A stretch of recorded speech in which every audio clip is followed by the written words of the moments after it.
Hello friends, welcome to my kitchen. आज मैं खीर बनाने वाली हूँ और हमें खीर बनाने के लिए हमें कुछ इंग्रेडिएंट्स की ज़रूरत पड़ेगी।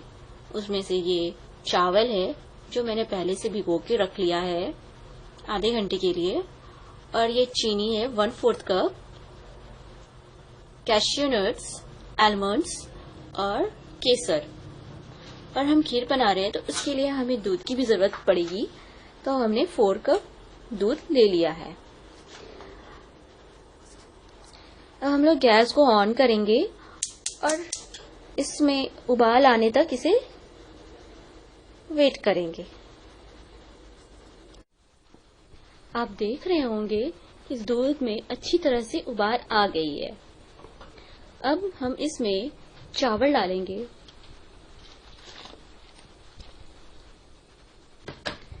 चावल डालकर हम इसे अच्छी तरह मिलाएंगे।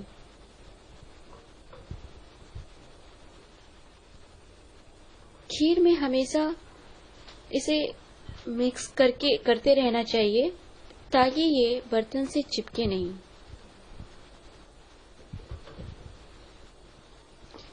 इसे पकने में कम से कम 40 मिनट लगते हैं।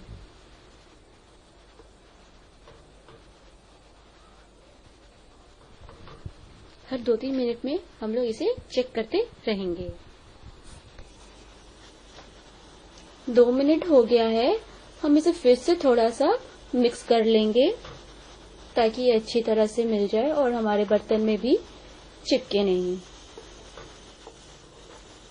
बहुत बार ऐसा होता है कि हमें खीर को छोड़ देने पे इसमें बर्तन में चिपक जाते हैं या जल जाते हैं। उससे खीर का टेस्ट क्या होता है कि खराब हो जाता है। तो ये चीज हमें खीर बनाने वक्त इन चीजों की हमें ध्यान रखना पड़ता है। ये खीर हमें पकाते हुए करीब 15 मिनट हो गए हैं और 15 मिनट 20 मिनट और इसे लगेंगे पकने में।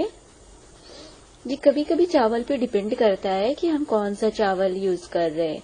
ये मैंने बासमती राइस यूज किया है, आप चाहे तो सोना मसूरी चावल भी यूज कर सकते हैं।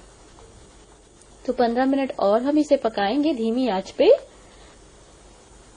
तब तक हम इसे चलाते रहेंगे। ये खीर हमें पकाते हुए करीब 35 मिनट्स हो गए हैं। अब मैं इसमें इलायची डाल दूंगी। आप चाहे तो इलायची पाउडर भी डाल सकते हो और थोड़ा सा मिक्स कर दूंगी। अब मैं इसमें चीनी डाल दूंगी। चीनी आप अपने टेस्ट के अनुसार भी डाल सकते हो। आपको कम खाना है तो आप कम कर सकते हो चीनी को, और थोड़ा मीठा ज्यादा पसंद है तो चीनी थोड़ा ज्यादा डाल सकते हैं। अब मैं इसमें ये कैश्यू नट्स, आलमंड्स ये डाल के अच्छी तरह मिक्स कर दूंगी। ये हमारा खीर तैयार हो गया है। अब मैं गैस को ऑफ कर दूंगी और इसमें जो मैंने केसर भिगो के रखा था, अब ये केसर डाल दूं। देखिए केसर डालते हुए कैसे ही खीर का रंग कितना खूबसूरत हो गया है। ये धीमा धीमा सा कलर खीर के साथ कितना खिल रहा है। हमारा चावल की खीर तैयार है। आप इसे बनाइए और बनाकर खाइए और हमें बताइए आपको कैसा लगा। Thank you so much.